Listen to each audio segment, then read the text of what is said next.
as you guys might know, I went to Summer Games Fest about 2 weeks ago. And when you go to Summer Games Fest, when you go to these types of gaming conventions, there are some games that you can't talk about for a while. Every game is like their own embargo. For instance, Sparking Zero, we can talk about it for a week, right? So because different games have different dates, I have now played stuff that I can talk about. I can talk about everything, finally. So I don't have to keep any surprises. So I think it's time to tell you the whole story of how little old Globku traveled to the United States of America for the second year in a row to go and play video games at Summer Games Fest, invited by Jeff Keighley. So, let's talk about it. I flew out on a Wednesday. Now, if you don't know, I live in Porto, which is this city right here. From Porto to LA, it's a very long flight. It's a very long, like 12-hour flight. But there are no direct flights, ever. So I always have to make a choice of where I want to fly first before I go to LA. Last year, I went to Madrid and then to LA. And then on the return trip, I went to the UK and from UK to Portugal. This year, I returned from LA to Frankfurt in Germany, so went even further and returned to Porto. And on the going trip, I thought I was going to go from Porto, take a 2-hour flight, because you can see on the tickets when the flight leaves and the flight return and the flight arrives, and it was like a 2-hour difference. I'm like, okay, so this is a flight from Porto to Newark, UK. I get in the plane and they have these screens. I'm like, what? Why do they have the screens? This is usually not... You usually don't have these screens for like a short flight like this. They usually are reserved for like big flights. But the screens are here. And then the screen says, next stop, New York, Newark, 7 hours from now. So I wasn't flying to Newark, UK, which I looked it up. Doesn't even have an airport, I don't think. I sat down on the plane thinking I was going to the UK. And I look at the screen and it says I'm going to New York, bro. I'm like, brother, I'm not ready to go to sleep right now. What do you... But it was fine. It was fine. Because I came prepared. So I learned on the trip to LA last year that if you go prepared, you have nothing to fear. It's a long flight and you're kind of stuck in this little box flying over the ocean, but it's actually, it's cool because it forces you to have free time, you know? Like, we spend the day-to-day just working our asses off and, like, being, just grinding all the time. So, what the plane gives you is free time. You can catch up on stuff. I caught up on JJK manga, for instance. I watched a bunch of shows. Some of them good. Some of them were Star Wars Acolyte. But it's always a nice time to catch up. Now, I sat on that first plane for 2 hours, and the plane had Dune, so that was cool. Dune 2, I hadn't watched it yet, and I love this so much because this actually has Bluetooth. So this is plugged right here. I took it off when I found out it had Bluetooth. Some people were like, I can't believe you're watching Dune on a plane screen. I had amazing sound, bro, because I had my headphones on. Because this thing had Bluetooth. I had never seen it before. The plane has some technical issues, but I was chilling because I was watching Dune and I was happy. Now, you just saw the plane. Let's do a little pirate software. Why not? You just saw on the plane that I was sitting. If you don't know how planes work, there are usually 3 seats, right? And I was sitting on an aisle seat. There's 3 seats, and there's another 3 seats. Sometimes there's 3 rows of seats. It wasn't the case here. We just had 2 rows of seats. And I was sitting on an aisle seat, which you don't want to be on the middle seat. This is the worst one. Definitely the worst one. I was sitting on an aisle seat, so I'm like, okay, cool. It's not a window seat, but I'm cool with an aisle seat.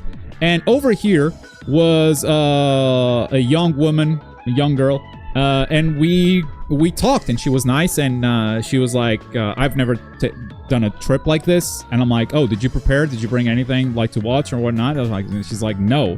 Like, it's fine. It's 7 hours. There's movies in front of you. You'll be fine. Now, I'm not someone that like likes to chat with people around me on the plane, but I also don't like to make it awkward because if at any point during the flight she wants to get up and go to the bathroom, she's gonna have to talk to me. She's gonna have to go through me, and I don't like to make it awkward. So I like to say hi. I like to introduce myself. I shared with her, like, I thought we were going to the UK. All of a sudden, we're going to New York. And we had a laugh about it, and it was fine. So during these 2 hours, we're chilling. Occasionally we talk, but like nothing crazy. Whenever you have these long flights, everyone is supposed to go in with a plan, and so I don't like to bother people, right? And just I want to make them comfortable in case they need something during the trip, but I don't like to bother people. The cool thing you might notice about this is that there's no one here. I was about to go on a 7-hour flight with no one in the middle seat. Just me and her. We're vibing. We have an extra seat to put our stuff in. This is great. I'm watching Dune 2. She's watching what was she watching? Madam Web. Bro, she's watching Madam Web. It's funny because we were like, hey, I haven't watched Dune 2 yet. She's like, I haven't watched it either. Boop, Madam Web. Great. This is perfect. She had the best idea. True. And then after 2 hours, the flight gets canceled. So Dune, in case you don't know, is a 2.5-hour movie. 2 hours in, the flight gets canceled. We have to leave the plane. Everyone leaves the plane. There's a big line to find out where your connecting flight is. Here's the counter. Here's the line. It goes around there. It goes behind the back. I'm like, I'm screwed. I'm so screwed. But luckily, it was a United flight, and they were really cool about it. Like, they just did everything by phone. It was a Boeing, yes. It didn't fall, but it was a Boeing. So they did everything by phone and just got me another flight immediately. Most of these people actually got on that flight too. So despite the big line, the big crazy line, most people got on the flight, which was like 2 hours later. This is also when I tweeted the thing. I just sat in a plane for 2 hours before it got canceled. I almost finished watching Dune 2. If this next plane doesn't have the movie, I'm suing. The next plane had it. So it was also a United plane. It had basically the same stuff, but it did not have Bluetooth. So I actually had to watch the final 30 minutes of Dune with this crappy headphone that actually hurt my ears. Like, these are so bad. If you ever fly in like a big flight, bring your own cable thing. This was the only flight that I saw that had Bluetooth. None of the other flights had it. No, this flight didn't have it. The flights back didn't have it. So bring your own. I bought one in the United States just for the trip back. Because these are actually uncomfortable. Like, I have them right here. I'm only going to use it on planes because no one uses this anymore. My phone doesn't even have a headphone jack anymore. So I bought that at the airport, and I'm only using it for the plane. And guess what? Aisle seat? Nah. I got a middle seat, brother. It was actually on this side. I got a middle seat here between two people. So all 3 seats were full. This is me. Middle seat. We were gonna have such a good flight, man.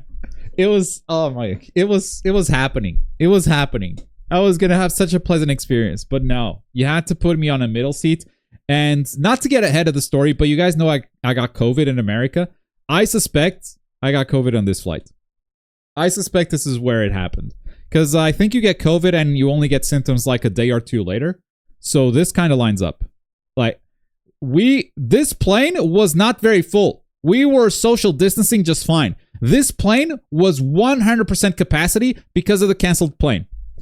So because it was 100% capacity, I think this is where I got COVID. So thanks United for canceling my flight, for putting me on a worse flight. I mean, it was cool that you handled everything by phone, and that's awesome. But god damn it, this flight was so much better. Anyway. We make it to the United States of America. You know it because as soon as you arrive to the United States of America, you got a big-ass flag in every airport. You just have a flag hanging on before every customs. It's, yeah, every single time. But yeah, I make it through customs in New York. Customs guy was really cool. I think because I've been the previous year, I didn't do the whole, like, fingerprint thing. So it was pretty fast going through customs. I told him I had a connecting flight. He's like, just go, man. So go through security, check my bag again, go through my connecting flight. I get another middle seat on the way to LA, which, by the way, is another like 6 hours from New York to LA. So I got another middle seat. I watched Madam Web. It's not good, guys. It's really not good. But I watched it. I was like, just watching Madam Web. I kind of want to see what this is all about. And it was great. It was great to fall asleep. Peak cinema.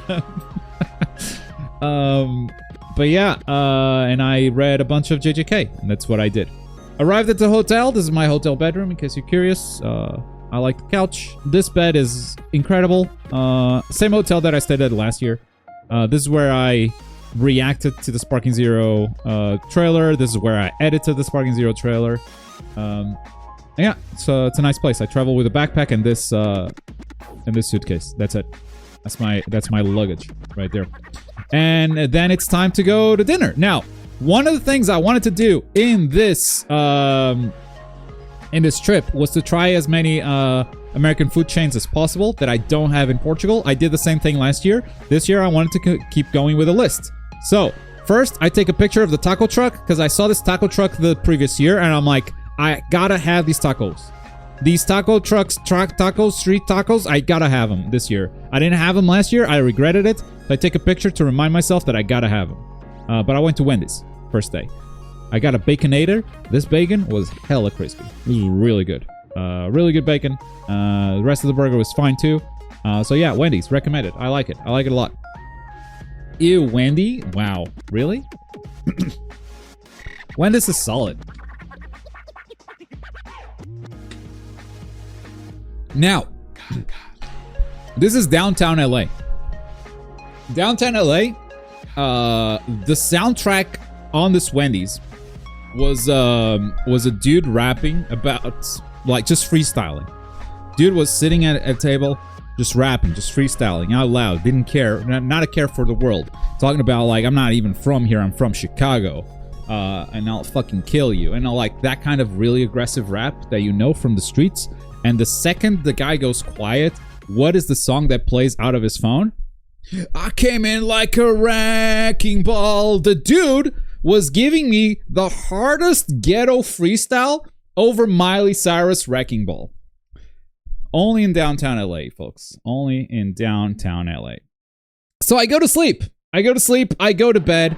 I wake up the next day. And I'm like, hey, hotel bedroom has got some issues. So, like, the shower, like, this thing came off, but that's fine.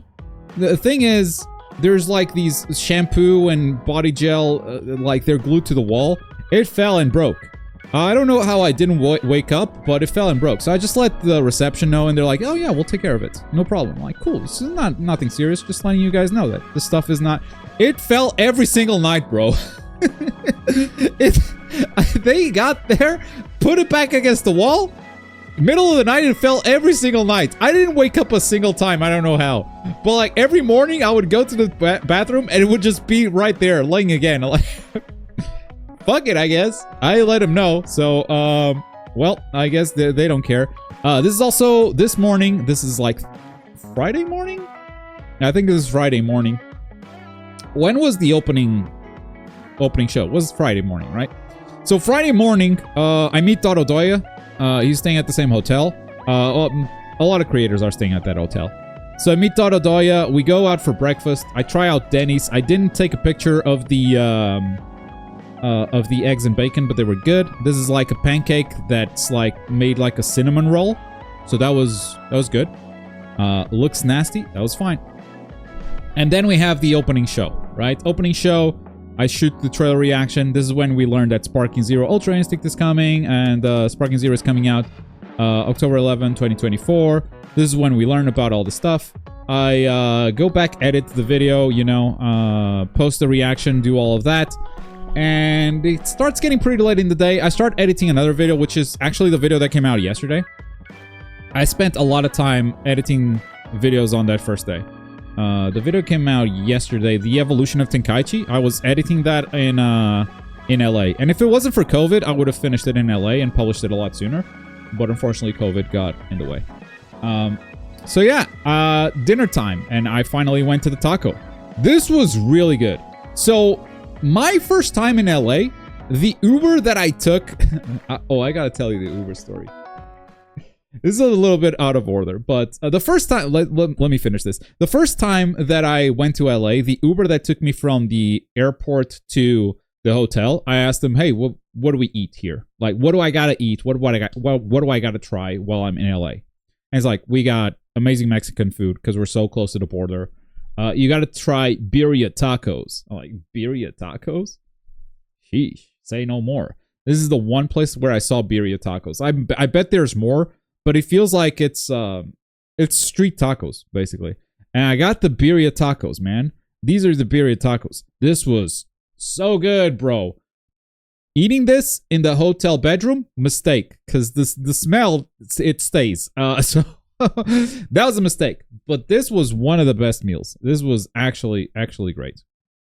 But the story of the Uber this year, I got to the airport, and if you haven't never been to LAX, you cannot call an Uber to the airport. You have to take a shuttle to the Uber place, so it's like separate from the airport. And I take that shuttle, and it's fine. But I get to that place, and my mobile data is garbage. Like, the reception is actually bad. I can send messages, but it takes a while for the messages to be sent. But apparently, that's not enough internet for the Uber app to work. So I'm panicking, and I'm talking to a friend over there, and she's like, I'll call you an Uber, right? And if you don't know, when someone calls you an Uber, they send you a message through WhatsApp, and the message said this. See if I can just show it without leaking people's info. Can you read that? Who will arrive in 4 minutes? You see who's going to arrive in 4 minutes? Yeah. Okay. So Oliver said it. So that person is going to arrive in 4 minutes in a Tesla. And I'm like, cool. All right. That's handled. And I go into the waiting area. The Tesla arrives, and a dude comes out of the Tesla. I'm like, okay, this is normal. Like, a lot of the times, even in my country, Portuguese people will set up accounts for the immigrants while they are getting their documents in order. So sometimes the name will be wrong on the app, and that's pretty common. And I thought this was the case. You know, maybe there's a Karen out there, and Karen set up the account for this person, who was clearly not an American. Yeah, I thought I just play with it a little bit. And the guy's like, Luis, that's my name. And like, Luis, I'm like, yeah, Karen. And the dude does not smile, does not laugh. He just goes, no, Karen, wrong pronunciation. It was the dude's name. It was the dude's name, bro. Oh, so we just sat silent for the rest of the trip. I made fun of this guy's name. It wasn't on purpose. It's like, Karen? No. Fuck. Anyway, that's my Uber story. So, next day, it's time. It's time for game appointments for Sparking Zero. I take this picture, I post it, people go, appointment check-in? What do you mean appointment? I did not do this on purpose, but people just zoom in, bro. They just zoom in. What do you mean appointment check-in? Wait. So, yeah, I guess people found out pretty quick. Because we couldn't, like, say that we were going to play the game.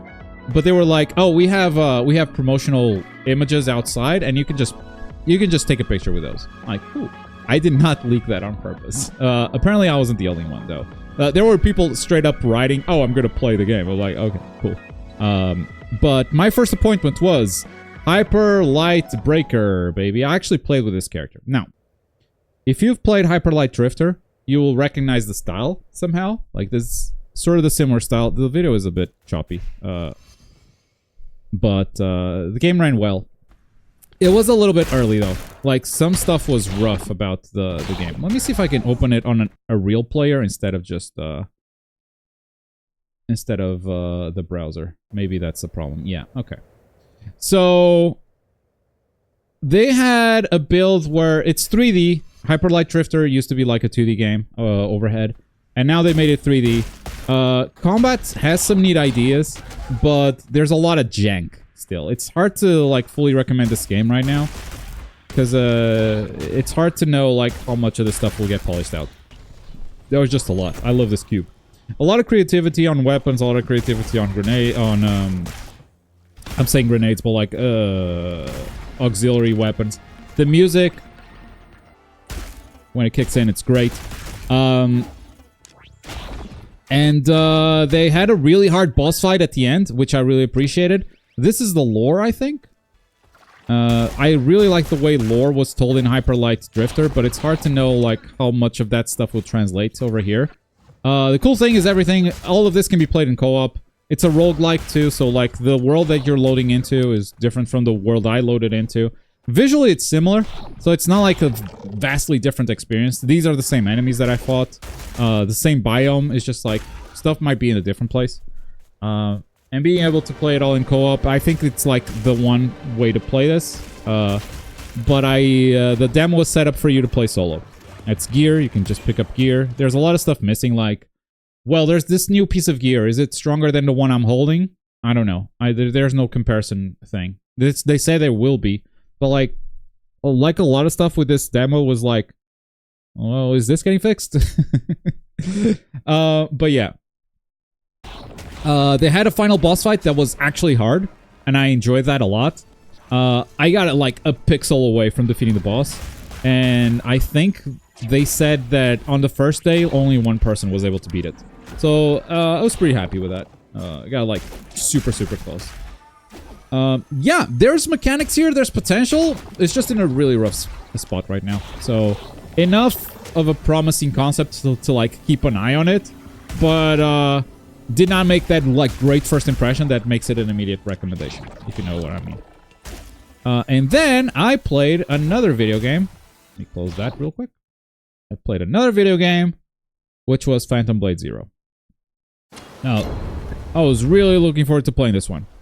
Let me skip the tutorial level. This is, not my run. Okay, we are definitely pulling up the player again.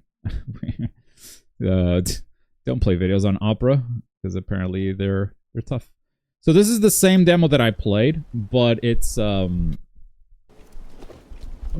me playing, okay? So they're gonna go through the same stuff that I did, and they made this demo kind of a boss rush. There's not a lot of exploration. There's a little bit here at the start, and some trash mobs, I think, at some point. But for the most part, it's like fight boss, fight boss, fight boss. And that's just the way the demo was set up. After you defeat a boss, they like give you new weapons because they want you to try stuff. But this is a Souls-like. And as you can see, every time you hit the button, there's 1,000 slashes happening. That was 3 buttons. Okay, do you see how many hits this was? 3 buttons. 1, 2, 3. So your character does a lot for very little inputs, which takes a while to get used to. But you can interrupt every animation with a block or a dodge, so it still feels super responsive. You have 2 weapons. You just switch weapons. When you switch weapons, he doesn't attack. So you're actually encouraged to like keep switching, and then just pull this thing out of your ass. You have a big cannon and you have a big bow. Alright. And some of the stuff you're gonna see here is like perfect parries, perfect dodges. All of those things trigger like big animations. There's some environmental stuff too. Well, let's see this boss fight. Yeah, okay, so this is like a perfect parry or a perfect dodge. Parry. You flash blue, so you can parry that. Flashes red, you have to dodge it. Bosses start parrying you too, so there's a little bit of Sekiro with like breaking the stance. Stance is now refilling again, so you can deal a ton of damage. Stance is back full, so he starts blocking again, and now you're dealing stance damage. But you gotta be careful because he can counterattack at any time.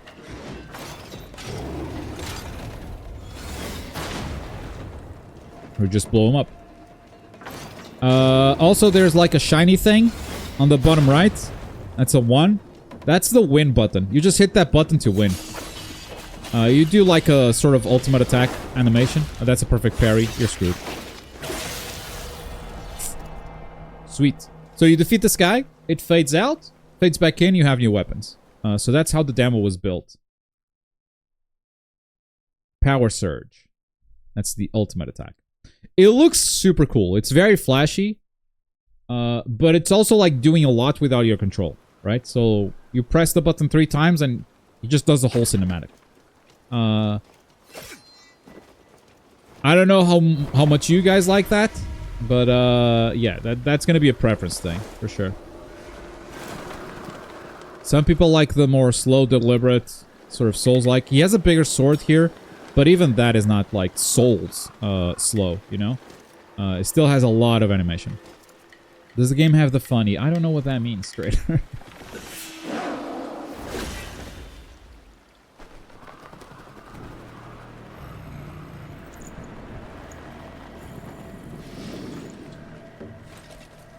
Look at my sword. It means is it's fun. I had fun for like the 10 minutes I played.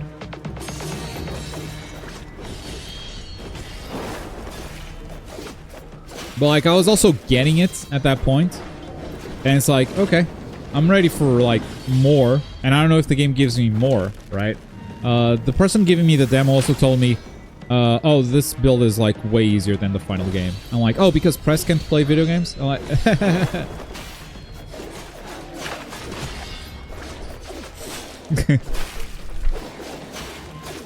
so yeah.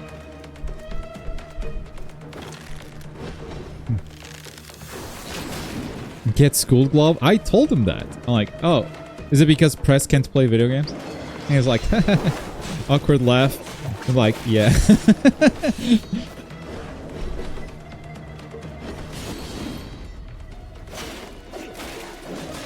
He didn't want to tell me that. He didn't parry that right. This guy's called Commander Cleave. Just want to point that out. Yeah, you can charge every single projectile ability. So the cannon, the bow, you can charge all of them. Final boss had some environmental stuff. He's just playing with his target. Like, he has no health left.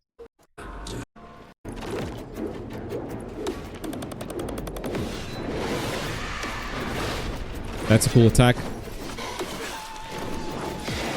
Oh yeah, when the music goes, it goes. When the music starts going hard, it actually goes super hard.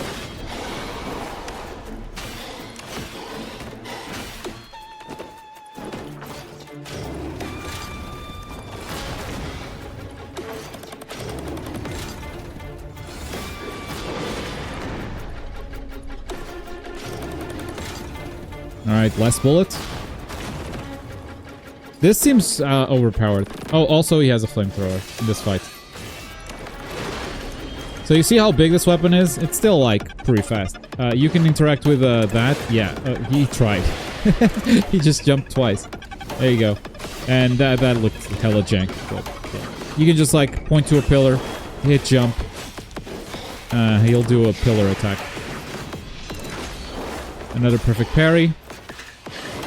And pull out your flamethrower, baby. Jump back, hit you with it. You can heal.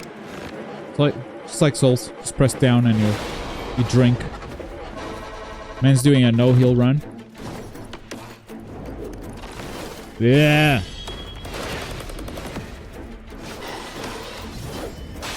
There you go. And that is Phantom Blade Zero. I thought this game was fake, and then when I saw it, I'm like, oh no, it makes sense. Like, it actually plays a lot of the game for you. So you're not in control a lot of the times. That's how they make it, like, visually so impressive. But I liked the 10 minutes that I played. It's cool. Then we took this picture. Right? Met up with the other guys. Real quick. Dotto, I feel like we could be best friends immediately, as soon as we started talking. This guy is me. Afro, I did not feel like I was meeting Afro. We've collabed so much, we've talked so much online, that when I met him in real life, it was like, yeah, it's the same dude. So I didn't feel like I met him. Syriax has a very intimidating presence. I was constantly scared for my life whenever talking to him or interacting with him. So yeah, that's him. And then we played Sparking Zero. So we talked a lot about Sparking Zero already. I covered this game ad nauseum. I've talked about like how we had a 30-minute presentation talking about story mode, custom battles, yada yada yada, and also like the split screen stuff.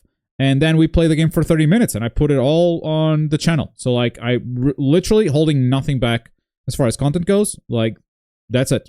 That was the whole experience. So it's the sunglasses, isn't it? No, it's just that's just him, dude. He's just menacing. He's hilarious. He's funny. But like, I'm not kidding. I feel intimidated next to Syriax. When he says stuff like, I will take on all of you in Sparking Zero, I believe him. Like, the man means those words. I will probably beat him because like he doesn't know what fighting games are, and I will grind this game hard and defeat him, but I'll be very, very scared when I do it. Okay? That's just that's just what's gonna happen. So we played Sparking Zero. We then went to dinner with a bunch of creators, some Bandai people too. And at this point, I am crashing hard. It felt like, you know when you have a lot of energy drinks and you just have a big crash afterwards? That's what it felt like. It felt like, okay, mission complete. I've recorded all the content. I've recorded Sparking Zero. I've recorded the interview video too. So like Bandai did a little interview thing that you guys might have seen. Let me just pull it up real quick. They made it into a short. Bandai Namco. Yeah, so you might have seen this. Does it have sound? No.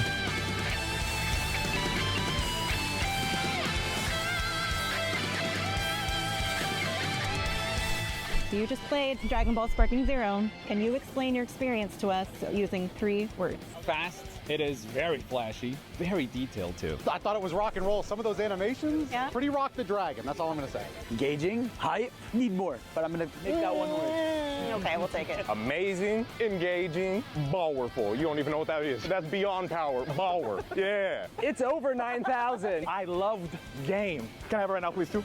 No? Insane nostalgia trip. Definitely went down memory lane with this. I love this game.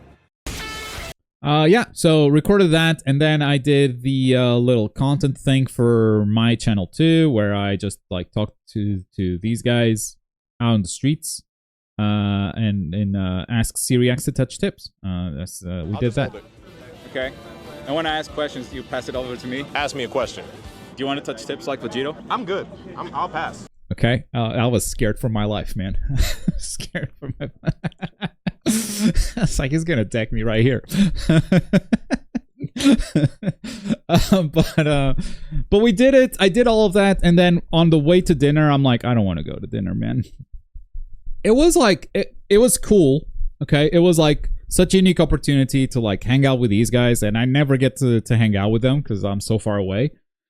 But I'm just crashing so hard, bro. I'm like falling asleep. I'm like forcing food down my throat because I'm not even hungry. I just want to go to bed. The dinner is also where I met Nanogenics, so that was cool. I'm glad I went. But then I found out why I was crashing, and I get into bed and I'm shivering. And I wake up in the middle of the night and I'm sweating. I'm like, I'm having a fever, and at the same time, I'm thinking, I cannot go to the hospital because I'll be in debt for the rest of my fucking life, bro. Cannot go to an American hospital. This cannot happen. And sure enough, I called my girlfriend and she's like, you should do a COVID test. And yep, it was positive. So I stayed in a hotel bedroom the whole day, getting better, because I was feeling terrible. And that sucks because the next day I had an appointment to play Fatal Fury City of the Wolves. I was going to play this fighting game, and I actually had a fire plan with Dododoya. Dododoya had scheduled to play this game too, the immediate slot before mine. We were observing how the appointments were done on the day before, and basically you walk up to the desk, you ask to play the game, and you just sit there play against the CPU when the setups were ready for 2 players. So you just... Dodo was going to walk up and play against the CPU, and the very next slot, I was going to walk up and play against the CPU. So we just said, let's just go on both. I'll go to your slot, and we'll play player versus player, and then you come to my slot, and we just play Fatal Fury for a full hour. It was genius. They were gonna let us do it too, but then I got COVID, so I couldn't play Fatal Fury at all, which sucked. Dotto got to record it. I don't know if he's posting it or not. Max went the first day. I said hi, and that was it. Also, Curious Joy. Also, so happy when I saw her at the stage for the Summer Games Fest opening. And I found her like, congratulations, dude. That was so cool. And I also had an appointment to play Bison. I was gonna play Bison, Street Fighter Bison. He was there. He was playable. And I didn't have an appointment, but I walked up to Capcom and like, can I have an appointment? They were like, sure. And yeah, it's also when I was gonna talk to Bandai about a bunch of stuff that I don't want to talk about right now because I ended up not talking to them, but I was gonna try to find out some stuff, and yeah, like all of that just fell through. Like day 2 was kind of a shame because I got cooked. And let me tell you, flying 12 hours with COVID is not a fun experience. Full plane, once again, absolutely packed. I managed to grab a window seat. I told, by the way, they don't stop you from flying with COVID anymore. I did tell them about it, just in case they had like a more isolated place. Maybe they would give me a free upgrade. You never know. You gotta try. But they were like, no, we are 100% packed. Like, okay. Cool. So yeah, I watched Dune 1 and Dune 2 on the way back. I became a Dune fan during these plane trips. that's what happened. And that's my Summer Games Fest. Got back home and stayed. Oh, dude. So for those that don't know, I got a baby boy. He's like 4 months old. Leaving him behind was hard. And then it was like, okay, I'll go on this trip. It's like 4 days or whatever. Then I come back and we're together again. I'm like, I can't touch my baby, dude. I couldn't touch my baby for ages. And that was really hard. I arrived on Tuesday and I was basically quarantined until Sunday. And on Sunday, my wife tests positive for COVID. So I quarantined for nothing. We're all good now. It's gone. We're all tested negative. The baby didn't have any symptoms, which is great. But yeah, that's the trip. That's Summer Games Fest 2024. That was my adventure. Hopefully next year I can actually do both days because it's a long trip to only do a single day.